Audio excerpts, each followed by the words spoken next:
the sand and the voice. The two suns burned in the sky above.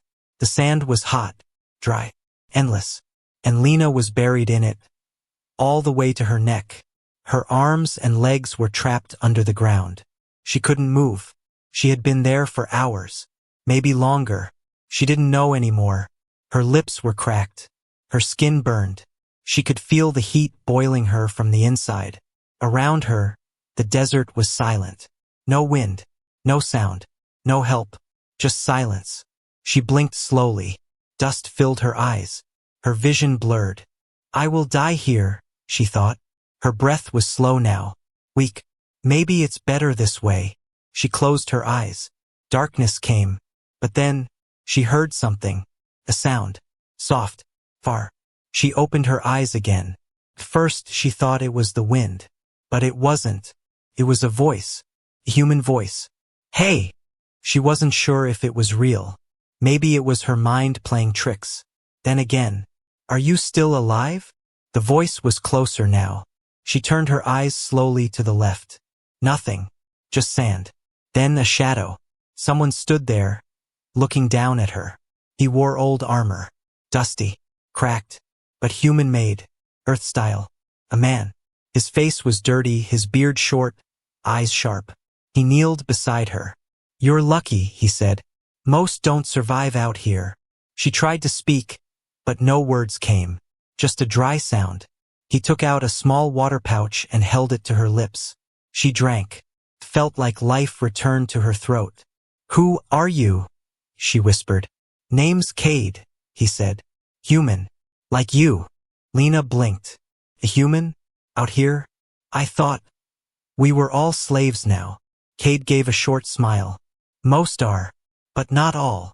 He pulled out a device from his belt, small and metal. It made a soft hum. The sand around her body began to shift. In seconds, her body was free. She tried to sit up, but fell. He caught her. Easy, he said. You've been out here too long. She coughed, then looked at him. Why are you helping me? Cade looked at the sky. The suns were dropping. Night would come soon. You screamed, he said. I was nearby. She frowned. I didn't scream. He looked back at her. Serious now. Not with your mouth, he said. But something else. Something old. Something human. She didn't understand. Cade stood and held out his hand. You want to live? She hesitated, then took his hand. They moved fast. Cade led her across the dunes. He knew the way. She didn't. As night came, the stars above turned strange. This wasn't Earth. This was Col 7, a mining planet deep in alien space. Humans were kept here as workers. Or worse. Lena remembered her capture. The aliens called her Slave 304. They took her from her ship, her crew, her mission. They said humans were weak, useless, dying. She remembered the pain, the fear, the punishment. But now she was walking free. Her feet cut, her legs shaking. But she was free. After a long walk, Cade stopped. They stood before a rock wall. Cade pressed a hand to a stone. Clicked. A secret door opened. Lena followed him inside. The tunnel was dark, but lights flickered on as they walked. Deep below, a hidden world waited. Rooms, machines, screens, old tech, Earth tech. Lena's eyes widened. This is human? Yes, Cade said. From before the war. She turned slowly. The place was alive, full of history, full of power. But how? She asked. The aliens destroyed all of this. Cade looked at her. Not everything. We saved some. A screen lit up behind him. A voice came from it. Welcome back, Lena. She froze. What was that? The voice continued. You activated an old human signal. Only special minds can do that. You are one of them. Lena stepped back. What do you mean? Cade smiled faintly. It means you're not just a survivor. He paused. You're the start of something bigger. The tunnel was cold. Lena walked slowly behind Cade, her bare feet touching the metal floor. The walls were old, scratched, but still alive, glowing with soft blue light. This place, she whispered. It feels human. Cade looked back at her and nodded. It is. One of the last. She touched the wall gently. It vibrated, like it recognized her. They kept walking. The tunnel led to a wide metal door. Cade placed his hand on a scanner. The door slid open with a low hiss. Inside, a large underground hall. Dark ceilings. Long screens. Old machines sleeping in silence. It looked like a command center, but from centuries ago. Lena stepped in slowly. She saw Earth flags on the wall. Dusty. Torn. One screen flickered and turned on. Welcome, Lena. The voice again. Calm. Human. But not real. She turned to Cade. Who's talking? He pointed at the screen. That's Orion. The AI that runs this place. The screen showed a glowing human-shaped face made of data. I was created during the fall of Earth colonies, the voice said. I have waited 112 years for a signal. Today you gave it. Lena blinked. Me? I didn't do anything. Orion responded. Your mind carries an old human code. You are a key. Cade crossed his arms. There aren't many of us left who can connect to Orion. Most can't even wake it. Lena stepped closer to the screen. Why me? Because, Orion said, your blood carries memory. You are linked to a project called Phoenix. That word echoed in her ears. Phoenix? My mother used to whisper that name before bed. Cade looked surprised. She was part of it? Lena shook her head slowly. I don't know. She died when I was 5. Orion added, Project Phoenix was Earth's final plan. To protect human knowledge. To save a future leader. That leader, it said, might be you. Cade guided her deeper into the base. They passed sleeping chambers, broken drones, weapon lockers with old Earth rifles inside. I found this place 5 years ago, Cade said. Hidden under alien mines. Took months to unlock it. They reached a circular room with floating holograms, Earth cities, space maps, alien races. Lena walked through the images. One map showed Earth's destruction, with red marks around every colony. Another showed Cole, 7, their current location, deep in enemy-controlled space. How did this happen? She asked. Cade's face turned dark. The aliens united against us. They said we were too aggressive, too chaotic. So they erased us. They didn't erase us all, she said quietly. Cade smiled. Not all. Some of us went underground. Others vanished. And some, he looked at her, were born for something more. A door opened beside them. Inside, a clean white chamber. At the center, a tall pod, full of wires and lights. Orion spoke again. This is a memory chamber. It will show you what was taken from your mind. Lena hesitated. Is it safe? Cade nodded. I did it once. It doesn't hurt. Just shows you the truth. Lena stepped in. The pod closed around her. Soft lights flashed. A quiet hum started. Her eyes went wide. She saw herself as a child, running through a green field, her mother holding her hand, laughing, then fire, screams, soldiers, an alien ship. She saw her mother injecting something into her arm. A code, a memory key. Someday you'll unlock it, her mother whispered. You'll help them rise again. Lena gasped as the pod opened. She fell forward. Cade caught her. What did you see? He asked. She looked up, her face pale. I saw the end. And a new beginning. Later, they sat in the central room. Orion showed them a video log from Earth's final days. Human leaders talking. Bombs falling. One general said, Phoenix will not fight now. Phoenix will wait. The day the last ember sparks, she will lead the fire. Lena looked at Cade. They were talking about me? He nodded. Or someone like you. But you're here now. That means something. Suddenly, a loud alarm rang through the base. Orion's voice turned sharp. Intruder approaching. Alien hunter-class ship. Scanning surface. Lena stood quickly. They found us. Cade grabbed a weapon. They're looking. We need to hide the base. Orion said. Too late. One life form has entered the outer tunnels. Lena's heart raced. Who is it? Cade loaded the weapon. A killer. One of their best. She looked at the screen. It showed a tall, armored alien figure walking toward them. His eyes glowed red. Target. Human code signature detected. The screen read. And it was coming for her. The air inside the base changed. It was cold before. Now it felt like something was watching, waiting. Lena stood still. She could hear the alarm echoing in her ears. Intruder detected, Orion repeated. Species, Zevrax. Class, Hunter. Cade's face tightened. A Zevrax. They only send those when they want someone dead. Lena stared at the screen. The alien was tall, armored like a machine, and moving fast through the outer tunnels. His feet made no sound. His eyes glowed red. And worst of all, it was not scanning for the base. It was locked on her signal. Lena turned to Orion. Can you block my code? Hide me. Impossible, the AI said. Your signal activated ancient tech. The hunter is tracking it now. Cade grabbed a second rifle from the wall and tossed it to her. Ever used one? Lena caught it, looked at it. I trained before the war, but I never fired at something that wanted to eat me. Cade smirked. You're about to. The lights flickered. Power dropped. Orion's voice glitched for a moment. Hunter-class weapons interfering with base energy field. Cade cursed. He's cutting us off. Smart bastard. He moved quickly to a console.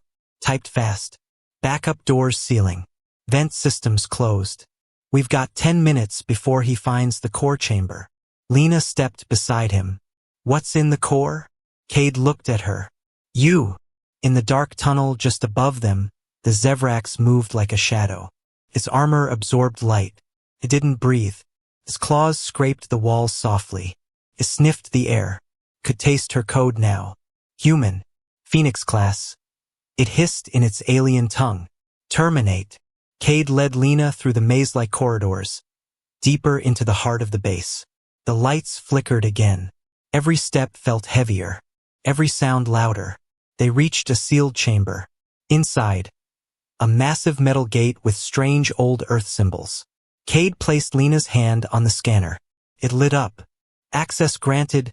Project Phoenix Core online. The gate opened slowly with a deep hum. Inside was a round platform glowing blue. Machines surrounded it. Sleeping giants. Orion's voice returned, calm but urgent. This is the core. It powers the base, but also holds Phoenix protocols. Earth's final battle plan. Lena stared. What do you mean final? When Earth fell, we locked away technology, weapons, and tactics. Waiting for a leader. Waiting for you. Outside, metal exploded.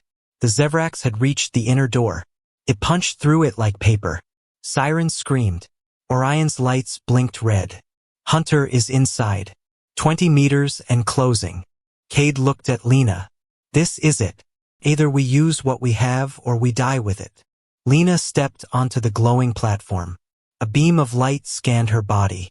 Identity confirmed. Bloodline match. Captain Alara Miles, Earth Defense. Lena's heart stopped. My mother. The machine spoke again. Unlocking Phoenix Weapons Protocol. Suddenly, from the walls, panels opened. Floating drones came out. Guns unfolded. Screens lit up with Earth's war symbols. Cade grinned. Now we're talking. Then the door blew open. The Zevrax stepped inside. It was massive, taller than any human. Its armor shifted like liquid metal. His voice echoed like thunder. Return the Phoenix. Or die. Lena stood straight. No fear now. You think we forgot how to fight? She said. She raised her hand. The Phoenix system responded. Drones flew to her side. The Zevrax charged. A storm of bullets, lasers, and light filled the chamber. Cade fired from the left. The drones attacked from above. The Zevrax roared. It moved fast, cutting through one drone, then two. But it didn't expect the floor to rise under it. Orion activated the trap. The hunter was lifted mid-air. Lena pointed the rifle. For Earth, she said. She fired. The energy shot hit the alien's chest not once but 5 times. Its armor cracked. The final blast came from the drones, a plasma cannon, straight through its core. The Zevrax screamed once, and exploded into smoke. Silence. Only the humming of the machines remained. Lena dropped to one knee, shaking. Cade helped her up. You just killed a Zevrax. That's not luck. That's leadership. She looked around the chamber. Weapons. AI. Maps. I think we just found Earth's second chance, she said. Orion agreed. Phoenix is now active. Humanity has a voice again. She looked at the screen. No, she said quietly. Now we make them listen. The station was no longer quiet. Sirens cried through the halls like lost ghosts. Lights flickered between white and red. Somewhere above, guards shouted orders and boots thundered across metal floors. But in the old vent tunnels beneath the power core, it was silent. Leo sat across from Elora, both of them hidden behind old storage pipes and dust-covered crates. She had curled into herself, her glowing skin now dim and pale. Even the living mud on her body seemed tired. She was dying. Not from wounds. From fear. From being hunted. From being alone. Leo didn't speak for a while. He just watched her. And when he finally whispered, it was more to himself than to her. I can't fix this place. But maybe I can fix what they've done to you. Elora lifted her eyes. She looked so human in that moment.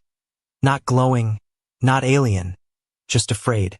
They will never let me leave, she said in his mind. They want to keep me here, forever, like a weapon or a cure. Leo blinked. A cure? She nodded slowly. Her voice was quiet in his thoughts. The mud on my body, it fights sickness. On my planet, we used it to protect our people. But when humans found me, they saw something to control. Leo clenched his jaw. They want to use you. For war, maybe. Or money. I don't want to be used, she said. I just want to live. Leo stood. Then we're getting out of here. The escape plan wasn't simple. Couldn't be. Leo only had access to maintenance routes. Secret paths for janitors and engineers rarely noticed. But he knew the schedules. He knew where the cameras blinked out. He knew how long the airlocks stayed open. And more importantly, he had a stolen clearance badge from the last guard who chased them. Together, they moved like shadows, through broken ducts and dripping pipes. Elora was weak, but when Leo stumbled or lost balance, she touched his shoulder. And the glow returned, steady and warm. You give me strength too, she said once. Leo didn't reply. He just smiled. Hours later, they reached the quarantine wing. This was the first part of the plan and the riskiest. Leo knew what was kept there. Alien samples, strange spores, and experimental tech. But more importantly, EVA suits, spacewalk armor. If they got one, they could get to the exterior launch pod. Wait here, Leo whispered. I'll grab what we need. Elora nodded and vanished into the shadows. Inside the room, Leo moved fast. He opened a locker, pulled out 2 compressed suits and a small oxygen tank. His hands were shaking, but his mind was clear. He almost made it, until, stop right there. A voice, sharp, familiar. Dr. Hannah. She was holding a tranquilizer gun. Leo, don't move. Leo turned slowly, the suit in one hand, guilt on his face. You lied to me, she said. You said you just wanted to help her understand. But you're helping her escape. Leo didn't try to deny it. She's not a threat, Hannah. You know that. You've seen her. She healed those sick crewmen last week. Didn't she? Dr. Hannah's grip on the weapon loosened slightly. Her eyes flickered. She saved them, Leo continued. She helped. And you locked her up for it. Silence. Then, a voice filled the air. Not from Hannah. From everywhere. Containment breach detected in Medical Bay. Level 4 virus leak. Emergency lockdown activated. Leo's eyes widened. What? Behind the wall, warning lights turned orange. A thick gas hissed through vents, sterilization fog. Then he realized it wasn't a virus. It was Elora. She had triggered the alarm, not to hurt anyone but to block the doors. To trap the guards. To give Leo a chance. Dr. Hannah covered her face with her sleeve. You'll die out there, Leo. The outer pod is sealed. Not for long, he said and ran. In the hallway, Elora was waiting. You set off the alarm, he panted. She nodded, eyes glowing again. I won't be locked in again. Not by anyone. They ran together through the chaos. Guards were confused. Some were trapped by the false virus seal. Some were shouting about an alien breach. Most didn't know who to chase. Perfect. The final hallway led to a narrow shaft, the emergency launch pod, used only in disasters. Could fit two. Maybe. Elora looked back. They're coming. Leo pulled the last lever. Then let's fly. The pod doors opened. A cold gust of recycled air hit them. They stepped in. Just before the hatch closed, Elora touched the control panel. Symbols glowed under her fingers, the same symbols Leo had seen in the lab. This ship, she said, was built from stolen alien parts. It answers to me. Leo blinked. You're full of surprises. The pod launched, a flash of silver into the stars. Behind them, Station Echo 9 shrank into darkness. But this wasn't the end. This was only the start of their journey. Because Elora wasn't just running from humans. Something else was coming. And it was worse than anything Earth had seen. Silence filled the war chamber. Only the soft hum of power surrounded Lena and Cade as they stood near the new transmission beacon. The Eclipse fleet was on its way but still days out. In the meantime, they had to prepare. Status of the outer sensors? Lena asked. Cade checked the terminal. Still clear. No alien movement nearby. For now. She nodded. Orion. Continue encryption on all Phoenix signals. No one gets in unless we trust them. Confirmed. But outside the war room, someone was already inside. Juno moved like a shadow between the base's corridors. Young, quiet, and smart. She was one of the first humans Cade rescued 3 years ago. Everyone trusted her. But no one knew her real purpose. She entered a locked chamber near the ventilation grid, pulled a device from her sleeve, a black cube glowing with a purple core. She placed it near the wall. Signal boost initialized, the cube said softly. Then, in her ear, a cold voice whispered. Transmission received. Mark target. Phoenix leader confirmed. Juno closed her eyes for a second. I'm sorry, she whispered. Later that evening, the base gathered in the common hall. Lena stood in her new command suit. Cade beside her. Around them 20 humans. Some were miners. Some soldiers.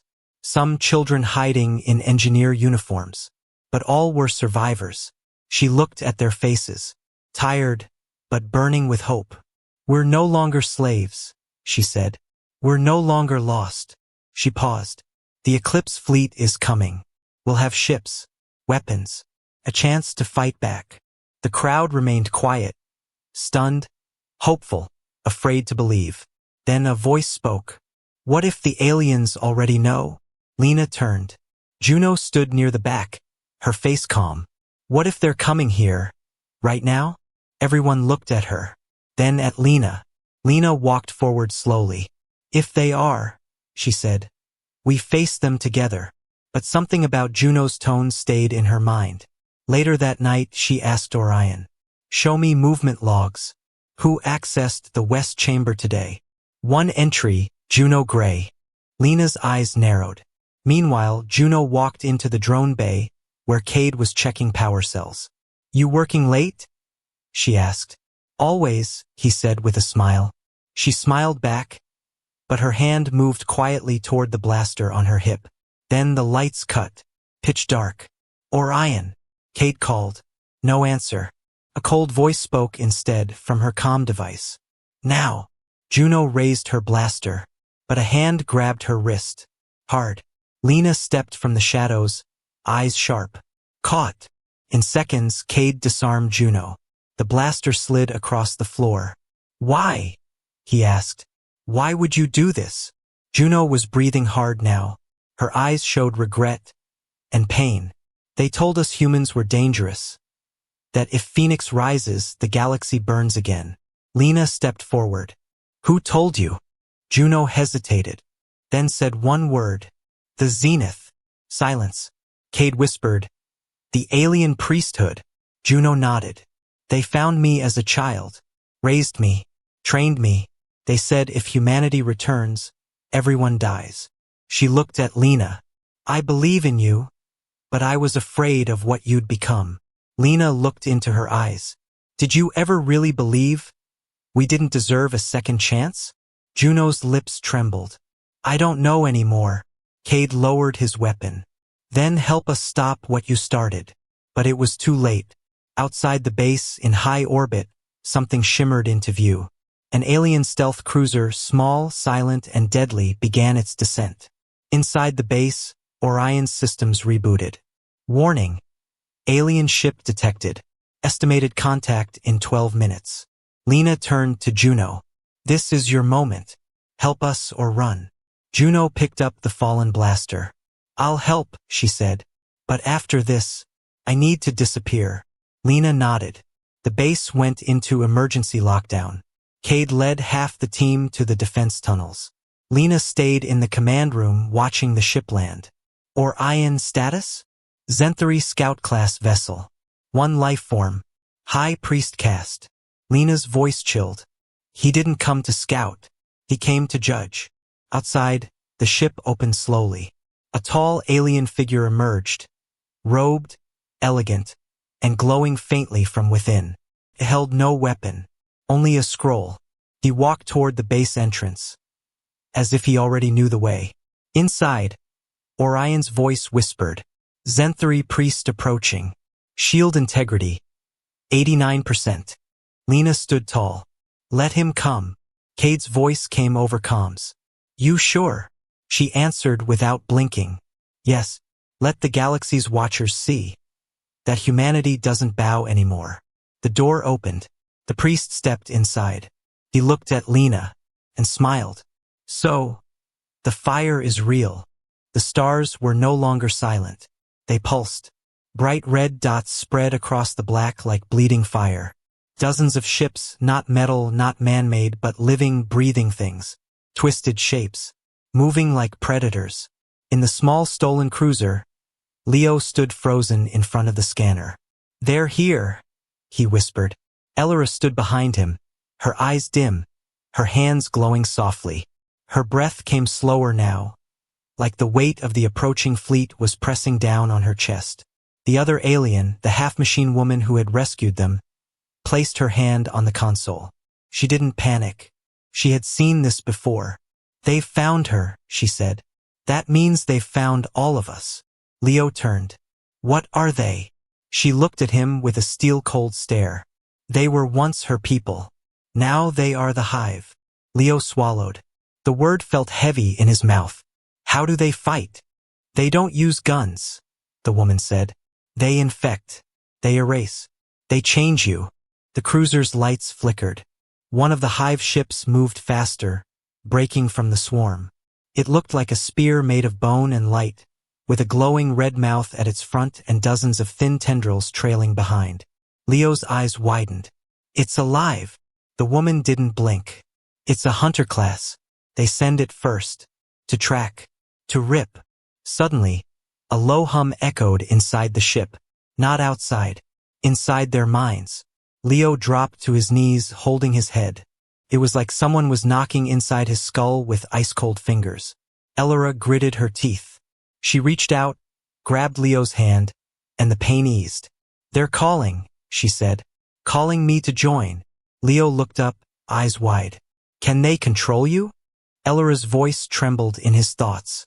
Not yet, but if I weaken, if the mud cracks, I become them. The hunter ship struck. Not with a weapon but with a pulse. A wave of red light crashed into their cruiser. Alarms blared. Systems blinked out. The artificial gravity shook. Sparks flew. Leo was thrown across the room, hitting the wall hard. The half-machine woman shouted, Get to the escape hatch! But Elora didn't move. Her hands were glowing brighter. The living mud on her skin began rising again, forming a helmet over her face, like instinct was taking over.